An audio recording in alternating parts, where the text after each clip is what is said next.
Court ಕಚೇರಿ ಕಾನೂನಾತ್ಮಕ ಹೋರಾಟಗಳನ್ನು ನೋಡ್ತಾ ಇದ್ವಿ. ಮತ್ತು ಇದೇ ವಿಚಾರಕ್ಕೆ ಕುಟುಂಬಗಳು ಒಂದು ಕೂಡು ಕುಟುಂಬಗಳೇ ನಾಶವಾಗಿರೋದು ಕೂಡ ನೋಡಿದ್ದೀವಿ. ಅಣ್ಣ ತಮ್ಮಂದಿರು ದಾಯಾದಿಗಳಾಗಿರುವಂಥದ್ದು ಆಸ್ತಿಗೋಸ್ಕರ, ಜಮೀನಿಗೋಸ್ಕರ, ಜಾಗಕ್ಕೋಸ್ಕರ. ಪಿತ್ರಾರ್ಜಿತವಾದಂಥದ್ದನ್ನು ನಾವು ಪಡಿಬೇಕು ಅನ್ನುವಂತಹ ಒಂದು ಮನುಷ್ಯನ ದುರಾಸೆ. ಎಷ್ಟೇ ಇದ್ದರೂ ನನಗೇ ಇರಬೇಕು, ಎಷ್ಟೇ ಆಸ್ತಿಗಳಿದ್ರೂ ನಾನೊಬ್ಬನೇ ಉದ್ಧಾರ ಆಗಬೇಕು, ಎಷ್ಟೇ ಆಸ್ತಿ ಇದ್ರೂ ನನ್ನ ಕೈಯಲ್ಲೇ ಇರಬೇಕು, ನನ್ನದೇ ಆಗಬೇಕು ಅನ್ನುವಂತಹದ್ದು ಕೆಲವೊಂದು ಜನಗಳಿಗೆ ಪರಿಕಲ್ಪನೆ ಇರ್ತದೆ. ಇಲ್ಲಿಂದ ಓಡಾಡಬಾರ್ದು, ಇಲ್ಲಿ ಕಾಲಿಟ್ಟರೆ ಕಾಲು ಕತ್ತಿಸ್ಬಿಡ್ತೀನಿ. ಸೊ ಏನು ಆರೆ ಗುದ್ಲಿ ಎಲ್ಲ ಇಟ್ಕೊಂಡು ಜಗಳಕ್ಕೆ ನಿಂತ್ಕೊಂಡ್ಬಿಡ್ತಾರೆ. ನಮಸ್ತೆ ವೀಕ್ಷಕರೇ, ನಾನು ನಿಮ್ಮ ಮೈಸೂರಿನ ಶ್ರೀನಿವಾಸನ್. ವೀಕ್ಷಕರೇ, ಇವತ್ತಿನ ದಿನ ಸಾಮಾನ್ಯವಾಗಿ ನಾವು ಕೆಲವು ಗ್ರಾಮೀಣ ಪ್ರದೇಶ ಆಗ್ಬೋದು, ಸಿಟಿ ವ್ಯವಸ್ಥೆ ಆಗ್ಬೋದು, ಇವತ್ತು ನಮ್ಮ ಸುತ್ತಮುತ್ತಲಿನ ಸಮಾಜದಲ್ಲಿ ಈ ಜಾಗ ಅಥವಾ ಜಮೀನು ಆಸ್ತಿ ಪಾಸ್ತಿ ವಿಚಾರದಲ್ಲಿ ಭಾಳಷ್ಟು ತೊಂದರೆಗಳನ್ನು ಅನುಭವಿಸ್ತಾ ಇರ್ತಕ್ಕಂಥದ್ದನ್ನು ನೋಡಿದ್ದೇವೆ. ಹಾಗೆ ಈ ವಿಷಯದಲ್ಲಿ ತುಂಬಾ ಕೋರ್ಟು ಕಚೇರಿ ಕಾನೂನಾತ್ಮಕ ಹೋರಾಟಗಳನ್ನೂ ನೋಡ್ತಾ ಇದ್ವಿ. ಮತ್ತು ಇದೇ ವಿಚಾರಕ್ಕೆ ಕುಟುಂಬಗಳು ಒಂದು ಕೂಡು ಕುಟುಂಬಗಳೇ ನಾಶವಾಗಿರೋದು ಕೂಡ ನೋಡಿದ್ದೀವಿ. ಮತ್ತು ಈ ಒಂದು ಜಾಗ ಜಮೀನು ಆಸ್ತಿ ವಿಚಾರದಲ್ಲೇ ಎಷ್ಟೋ ತಲೆಗಳು ಉರುಳೋಗಿರುವಂಥದ್ದು ಸಹ ನಾವು ನೋಡಿರ್ತಕ್ಕಂಥ. ಅಣ್ಣ ತಮ್ಮಂದಿರು ದಾಯಾದಿಗಳಾಗಿರುವಂಥದ್ದು ಆಸ್ತಿಗೋಸ್ಕರ, ಜಮೀನಿಗೋಸ್ಕರ, ಜಾಗಕ್ಕೋಸ್ಕರ. ಸೊ ಕುಟುಂಬದ ವ್ಯವಸ್ಥೆ ಅಂದರೆ ತಂದೆ ತಾಯಿಯನ್ನೇ ಒಂದು ರೀತಿಯಲ್ಲಿ ದೂರ ಮಾಡಿ ಆಸ್ತಿಗೋಸ್ಕರ ಅವರು ಇದ್ದಂಥವರನ್ನೇ ನಾಶ ಮಾಡಿರುವಂಥದ್ದು ಕೂಡ ನೋಡಿದ್ದೀವಿ.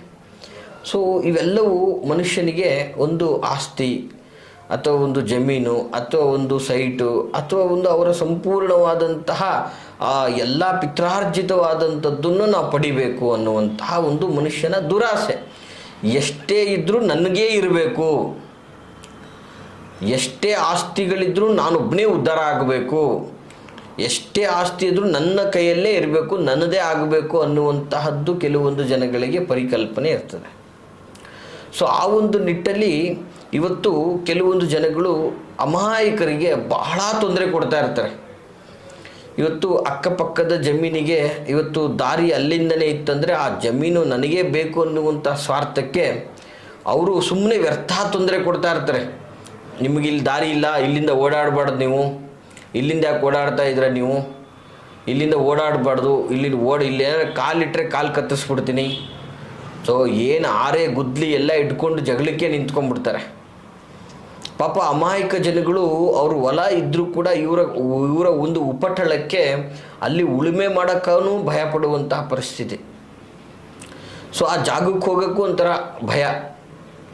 ಮತ್ತು ಕೆಲವೊಂದು ಬಾರಿ ಅವರ ಜಾಗ ಜಮೀನುಗಳನ್ನು ಬೇರೊಬ್ಬರಿಗೆ ಮಾಡ್ಕೊಳ್ತಾ ಇರಿ, ನಾವು ಸಿಟಿಯಲ್ಲಿ ನಾವು ದುಡಿಮೆ ಮಾಡಲಿಕ್ಕೆ ಹೋಗ್ತೀವಿ ಅಂಥೇಳಿ ಹೋಗಿರ್ತಾರೆ. ಅವರು ಮತ್ತೆ ಬಂದು ಕೇಳೋ ಅನ್ನಷ್ಟರಲ್ಲಿ ಜಮೀನೇ ನಂದು ಅಂದ್ಬಿಡ್ತಾರೆ. ಈ ಥರದ ವ್ಯವಸ್ಥೆ ಆಗಿರ್ತದೆ. ಸೊ ಹೀಗೆ ಜಾಗ ಜಮೀನುಗಳಿಗೆ ನಾನಾ ವಿಧದಲ್ಲಿ ತೊಂದರೆಗಳು ಮಾಡ್ತಾ ಇರ್ತಾರೆ ವೀಕ್ಷಕರೇ. ಸೊ ಕೆಲವೊಂದು ಬಾರಿ ಅಣ್ಣ ತಮ್ಮಂದಿರು ದಾಯಾದಿಗಳಾಗಿ ಕಿತ್ತಾಡ್ತಾ ಇರ್ತಾರೆ ಜಮೀನಿಗೆ. ನನಗೆ ಇಷ್ಟು ಬರಬೇಕಾಗಿತ್ತು, ನನಗೆ ಸರಿಯಾಗಿ ಬಂದಿಲ್ಲ, ನಿನಗೆ ಜಾಸ್ತಿ ಬಂದಿದೆ, ನಿಂದ್ರಲ್ಲಿ ನನಗಿಷ್ಟು ಕೊಡು, ನಂದರಲ್ಲಿ ನಾನೇನು ಕೊಡೋದಿಲ್ಲ. ಈ ಥರದ ಒಂದು ವ್ಯವಸ್ಥೆ, ಇದರಿಂದ ಕಿತ್ತಾಟ ಆಗಿ ರಕ್ತಪಾತಗಳೆಲ್ಲ ಆಗಿರ್ತಕ್ಕಂಥದ್ದನ್ನು ನೋಡಿದ್ದೀವಿ. ಕೆಲವೊಂದು ಬಾರಿ ಏನಾಗಿರ್ತದೆ, ಕುಟುಂಬದಲ್ಲಿ ಅಕಾಲಿಕವಾಗಿ ಪಾಪ ಅವರ ಒಂದಷ್ಟು ಹಿರಿಯರು ತೀರೋಗಿದ್ದೇನಪ್ಪ, ಅವರ ಹೆಂಡತಿ ಮಕ್ಕಳುಗಳು ಬೀದಿ ಪಾಲು. ಯಾಕಂದರೆ ಎಲ್ಲ ಆಸ್ತಿಯನ್ನು ಇವರೇ ತೊಗೊಂಡ್ಬಿಡ್ತಾರೆ. ಸೊ ಇವರು ಹೆಂಗಸರುಗಳು ಮಕ್ಕಳು ಏನು ಕೇಳೋಕ್ಕಾಗದೇ ಇರುವಂತಹ ಪರಿಸ್ಥಿತಿ. ಸೊ ಹಾಗಾಗಿ ಅವ್ರಿಗೆ ತುಂಬ ಅನ್ಯಾಯ ಆಗ್ತಾ ಇರ್ತದೆ. ಮತ್ತು ಈ ಕೆಲವೊಂದು ಬಾರಿ ನಾವು ನಮ್ಮ ಆತ್ಮೀಯ ಒಂದಷ್ಟು ಕಸ್ಟಮರ್ಗಳು ಬಂದು ಪ್ರಶ್ನೆ ಮಾಡ್ತಾರೆ, ಗುರುಗಳೇ ನನಗೆ ಅಕ್ಕಪಕ್ಕದ ಜಮೀನವರು ನಮ್ಮ ಜಮೀನಲ್ಲಿ ಒಳ್ಳೆ ಬೆಳೆ ಬರದೇ ಇರೋ ರೀತಿಯಲ್ಲಿ ಮಾಟ ಮಂತ್ರ ಮಾಡಿಸ್ತಾ ಇದ್ದಾರೆ, ನಮ್ಮ ಜಮೀನಲ್ಲಿ ತೊಗೊಬಂದು ಏನೋ ಒಂದು ಹಾಕ್ತಾ ಇದ್ದಾರೆ, ನಮ್ಮ ಜಮೀನಲ್ಲಿ ಇದರಿಂದಾಗಿ ನಮ್ಮ ಭೂಮಿಯಲ್ಲಿ ಏನು ಬೆಳೀತಾ ಇಲ್ಲ, ಆ ಜಮೀನನ್ನು ಅವ್ರಿಗೆ ನಾವು ಮಾರಬೇಕು ಅನ್ನುವಂಥದ್ದಿದೆ, ಅದನ್ನು ತಗೊಳ್ಳೋಕ್ಕೋಸ್ಕರ ಈ ಥರ ಮಾಡ್ತಾ ಇದ್ದಾರೆ. ಈ ಥರದ್ದೆಲ್ಲ ವ್ಯವಸ್ಥೆ ಆಗ್ತಾ ಇರುತ್ತೆ. ಮತ್ತು ಕೆಲವೊಂದು ಸುಮ್ಮನೆ ಅಕ್ಕಪಕ್ಕ ಸುಮ್ಮನೆ ಒತ್ತುವರಿ ಮಾಡ್ಕೊಂಡು ಬರ್ತಾ ಇರೋದೇ, ಜಮೀನನ್ನು ಕಬ್ಜಾ ಮಾಡ್ಕೋಬೇಕು, ನಂದು ಇಲ್ಲಿ ಗಂಟ ಇದೆ, ನಿಂದು ಅಲ್ಲಿ ಗಂಟ ಇದೆ, ಬರೀ ದೌರ್ಜನ್ಯ, ದರ್ಪ. ಈ ರೀತಿಯಾಗಿ ಎಷ್ಟೋ ರೈತರುಗಳಿಗೆ ಇವತ್ತು ಅನ್ಯಾಯ ಆಗಿರುವಂಥದ್ದು, ಎಷ್ಟೋ ಜನಗಳಿಗೆ ಇವತ್ತು ಸಂಕಷ್ಟ ಆಗ್ತಾ ಇರುವಂಥದ್ದು.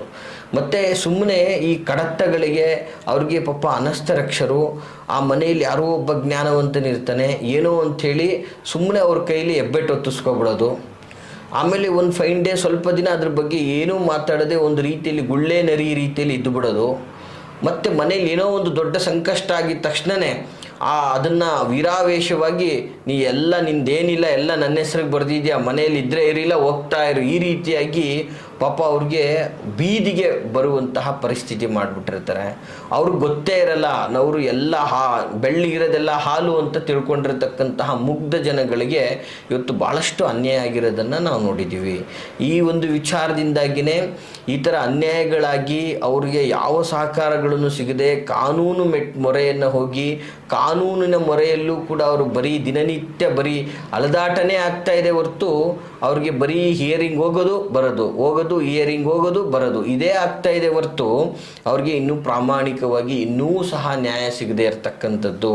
ಹೀಗಾಗಿ ಈ ಕಡೆ ಒಂದು ಬೆಳೆ ಇಲ್ಲ, ಅವ್ರದ್ದೇ ಆದಂತಹ ಭೂಮಿ ಬೆಳಿಲಿಕ್ಕಾಗ್ತಾ ಇಲ್ಲ, ಅವ್ರದ್ದೇ ಆದ ಭೂಮಿಯನ್ನು ಸಂಪೂರ್ಣವಾಗಿ ಫಲಾನುಭವಿಯನ್ನು ಮಾಡ್ಕೊಳಕ್ಕಾಗ್ತಾ ಇಲ್ಲ, ಅವ್ರದ್ದೇ ಆದ ಭೂಮಿಯನ್ನು ಮಾರಾಟ ಮಾಡೋಕ್ಕಾಗ್ತಾ ಇಲ್ಲ, ಸೊ ಮತ್ತೊಂದು ತೆಗೆದುಕೊಳ್ತೀನಿ ಅದಕ್ಕೂ ಆಗ್ತಾ ಇಲ್ಲ. ಈ ಥರದ ಒಂದಷ್ಟು ಈ ತೊಂದರೆಗಳನ್ನು ಅನುಭವಿಸ್ತಾ ಇರ್ತಕ್ಕಂಥವ್ರಿಗೆ ವೀಕ್ಷಕರೇ, ಈ ಥರ ಒಂದು ತೊಂದರೆ ಅನುಭವಿಸ್ತಾ ಇರತಕ್ಕಂಥವ್ರಿಗೆ ಈ ಒಂದು ಸುಲಭವಾದಂತಹ ತಂತ್ರ ಅದ್ಭುತವಾದಂತಹ ರಿಸಲ್ಟನ್ನು ಕೊಡ್ತದೆ.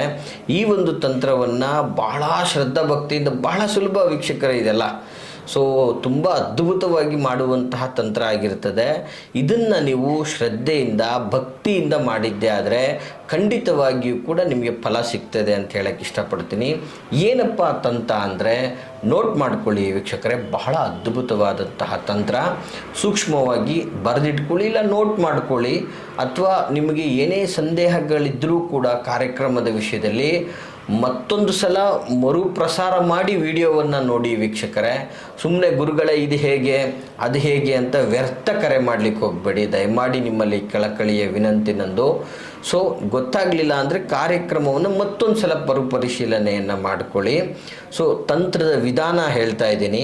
ಮೊದಲನೇದಾಗಿ ಏನು ಮಾಡಬೇಕು ವೀಕ್ಷಕರೇ, ನಿಮ್ಮ ಕುಲದೇವರನ್ನು ವಿಶೇಷವಾಗಿ ನಿಮ್ಮ ಕುಲದೇವರನ್ನ ಮನದಲ್ಲಿ ನೆನೆಸ್ಕೊಂಡು, ಅಥವಾ ನಿಮ್ಮ ಕುಲದೇವರ ಒಂದು ಚಿತ್ರಪಟವನ್ನು ಯಾವುದಾದ್ರೂ ಒಂದು ಫೋಟೋ ಮುಂದೆ ತಾಳ್ಮೆಯಿಂದ ಶಾಂತ ಚಿತ್ತರಾಗಿ ಕೂತ್ಕೊಂಡು ನಿರ್ಮಲ ಮನಸ್ಸಿನಿಂದ ಕೂತ್ಕೊಂಡು ಒಂದು ಮುಷ್ಟಿ ಸಾಸಿವೆಯನ್ನು, ಬಿಳಿ ಸಾಸಿವೆ ಅಂತ ಹೇಳ್ತೀವಿ ಸಾಮಾನ್ಯವಾಗಿ, ಇದು ನಿಮ್ಮ ಮನೆಯಲ್ಲಿ ಸಹಜವಾಗಿ ಇರುತ್ತೆ. ಇರಲಿಲ್ಲ ಅಂದ್ರೂ ನೀವು ಯಾವುದೇ ಗ್ರಂಥಿಗೆ ಅಂಗಡಿಗಳಲ್ಲಿ ಹೋದರೂ ಕೂಡ ನಿಮಗೆ ಸಿಗುತ್ತೆ.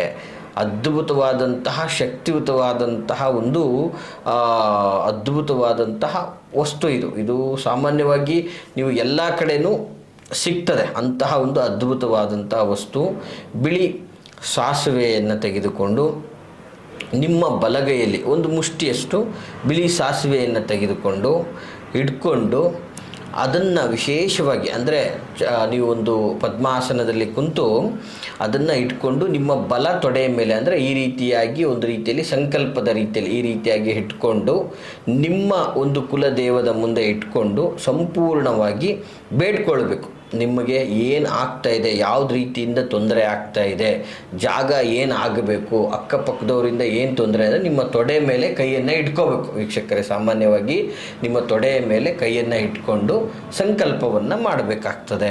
ಏನು ಆಗಬೇಕು, ನಿಮಗೆ ಏನು ತೊಂದರೆ ಆಗ್ತಾ ಇದೆ ಜಾಗಕ್ಕೆ ಸಂಬಂಧಪಟ್ಟಾಗೆ ಅದನ್ನು ನೀವು ಮನಸ್ಸಲ್ಲಿ ನೆನೆಸ್ಕೊಂಡು ಭಗವಂತನಲ್ಲಿ ಪ್ರಾರ್ಥನೆ ಮಾಡಿಕೊಂಡು ವಿಶೇಷವಾಗಿ ಇದನ್ನು ನೀವು ಸುಮಾರು ಮಂಗಳವಾರದ ದಿನವೇ ಈ ಒಂದು ಕಾರ್ಯವನ್ನು ಮಾಡಬೇಕು. ವಿಶೇಷವಾಗಿ 7 ಮಂಗಳವಾರ, ಸುಮಾರು 7 ಮಂಗಳವಾರಗಳ ಕಾಲ ಇದನ್ನು ನೀವು ಸಂಕಲ್ಪವನ್ನು ಮಾಡಿ ಇಟ್ಕೋಬೇಕು. 7 ಮಂಗಳವಾರಗಳ ಕಾಲ, 7 ವಾರ ಕಳೆದ ನಂತರ ಈ ಬಿಳಿ ಸಾಸಿವೆಯನ್ನು ವಿಶೇಷವಾಗಿ ನಿಮ್ಮ ಜಾಗ, ಜಮೀನು ಅಥವಾ ನಿಮ್ಮ ಆಸ್ತಿ, ಮನೆ ಏನಿದೆಯೋ ಅದ್ರ ನಿಮ್ಮ ಏನು ಸಂಕಲ್ಪ ಮಾಡ್ಕೊಂಡಿದ್ದೀರೋ ಅದರ ಮೇಲೆ ಇದನ್ನು ತೆಗೆದುಕೊಂಡು ಹಾಕಿ ನೀವು ಹಿಂದೆ ತಿರುಗಿ ನೋಡದೆ ಬಂದ್ಬಿಡಿ.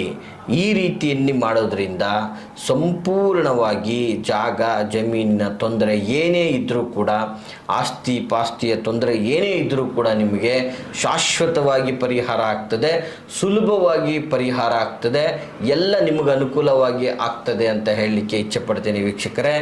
ಈ ಮಾಹಿತಿ ತಮಗೆ ಇಷ್ಟವಾಗಿದ್ದರೆ ಲೈಕ್ ಮಾಡಿ.